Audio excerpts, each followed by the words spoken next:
एक लड़की जो सिर्फ 18 साल की थी, हॉस्टल के कमरे में उसकी डेड बॉडी फैन से लटकी हुई मिलती है। उसकी गलती बस इतनी थी कि अपनी जूनियर रूममेट को रैगिंग से बचाने की कोशिश की थी और उसने पूरी इंसिडेंट का एक वीडियो बनाकर अपनी माँ को भेजा और कॉल करके ये बोला, तो उसने कहा मम्मी हमें बहुत प्राउड हो रहा है, आपको भी बहुत प्राउड होगा। और बस अगले दिन उसके हॉस्टल रूम में उसकी डेड बॉडी मिलती है। अब सवाल ये उठता है, कॉलेज एडमिनिस्ट्रेशन ने तुरंत घर वालों को इन्फॉर्म क्यों नहीं किया जब वासवी की बॉडी उसके रूम में मिली? ना ही तब इन्फॉर्म किया गया जब उसे हॉस्पिटल ले जाया गया, बल्कि तब फोन करके इन्फॉर्म किया गया जब उसे डॉक्टर ने डेड डिक्लेयर कर दिया। वो भी घर वालों को ये बताया गया कि आपकी बेटी हॉस्पिटलाइज्ड है और आप लोग यहाँ पर आ जाइए। इसके अलावा जरा सी भी इंफॉर्मेशन शेयर नहीं की गई।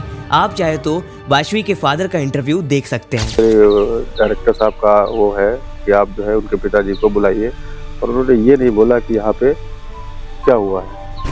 उसके बाद में जो है 2 ढाई घंटे 3 घंटे तक मैं जानकारी लेता रहा, लेकिन लोगों ने कुछ भी नहीं बताया मुझे कि ये जो है किस वजह से ये क्या हुआ है इसको। ये सिर्फ बोला कि क्या आज के समय सच बोलना सबसे बड़ा जुर्म है? क्या किसी और के लिए आवाज उठाना अपनी जिंदगी को किसी और के लिए दांव पे लगाना है? क्या फायदा ऐसी डेमोक्रेटिक कंट्री में रहने का जहाँ पर किसी गलत एक्टिविटी के आवाज उठाने के खिलाफ रिजल्ट ऐसा होता हो?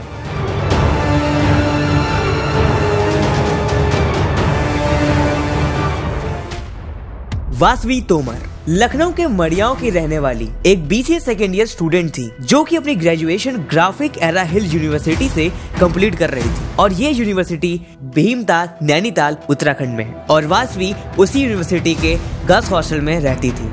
इस इंसिडेंट की शुरुआत होती है 29 जुलाई को, जब वासवी के साथ में रहने के लिए एक नई रूममेट को शिफ्ट किया जाता है, जो कि न्यू स्टूडेंट होती है नर्सिंग की। तो कुछ समय के बाद कुछ सीनियर लड़कियां उसकी रैगिंग के लिए वासवी के रूम में आती हैं और उस न्यू स्टूडेंट को रैगिंग के लिए बुलाती हैं। और वासवी वहाँ पर उस लड़की का स्टैंड लेती है और उसे नहीं जाने देती रैगिंग के लिए। और इस पूरे इंसिडेंट का उसने वीडियो भी रिकॉर्ड किया होता है और कुछ ही देर के बाद वो इस पूरे इंसिडेंट का वीडियो अपने पेरेंट्स के साथ में शेयर करती है और कॉल पर उनसे बात भी करती है। और वासवी कहती है कॉल पर अपनी माँ से कि माँ, आज आपको बहुत प्राउड होगा जो मैंने आज किया।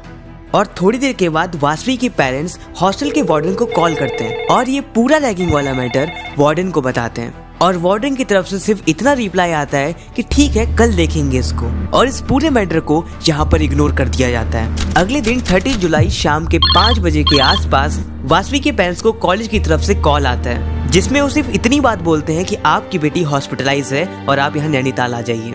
और इसके अलावा वो कोई भी इंफॉर्मेशन, कोई भी जानकारी शेयर नहीं करते। फिर जब वासवी के पेरेंट्स उत्तराखंड पहुंचते हैं, फिर उनको इन्फॉर्म किया जाता है कि उनकी बेटी इस दुनिया में नहीं रही। फिर इसके बाद वासवी के पिता और उसका भाई और जानकारी इकट्ठा करने की कोशिश करते हैं कि आखिर ये सब कैसे हुआ। तो कॉलेज का स्टाफ कोई भी इंफॉर्मेशन सही से शेयर नहीं करता है। इनफैक्ट उन्हें बाकी बच्चों से मिलने भी नहीं दिया जाता है। और जो वासवी की रूममेट थी, इस इंसिडेंट के तुरंत बाद ही उसको उसके घर भेज दिया जाता है। और इतना ही नहीं, वासवी के फैमिली मेंबर्स ने जब CCTV फुटेज दिखाने की मांग की, तब उनसे बताया गया कि कैमरा वॉशरूम के सामने था, इसलिए उसे हटा लिया गया है। दैनिक भास्कर के आर्टिकल और इमेज से पता चलता है कि दीवारों से CCTV कैमरा हटाने की बजाय जल्दबाजी में उखाड़ने के निशान थे। इस सब लापरवाही की वजह से कॉलेज की रेपुटेशन पे भी काफी सारे सवाल खड़े हो रहे हैं। और वासवी के पेरेंट्स का ये कहना है कि उसकी गर्दन पे जो निशान मिले वो दुपट्टे के निशान जैसे तो बिल्कुल नहीं लग रहे और वो काफी ज्यादा गहरे रंग के रस्सी से दबाने के निशान लग रहे हैं। और कॉलेज के रेगुलेशंस को लेके काफी सारे सवाल उठ रहे हैं, जैसे पेरेंट्स को देर से इन्फॉर्म क्यों किया गया और पूरी इन्फॉर्मेशन उनके साथ में क्यों नहीं शेयर की गई, और रूममेट को उसके घर क्यों शिफ्ट कर दिया गया।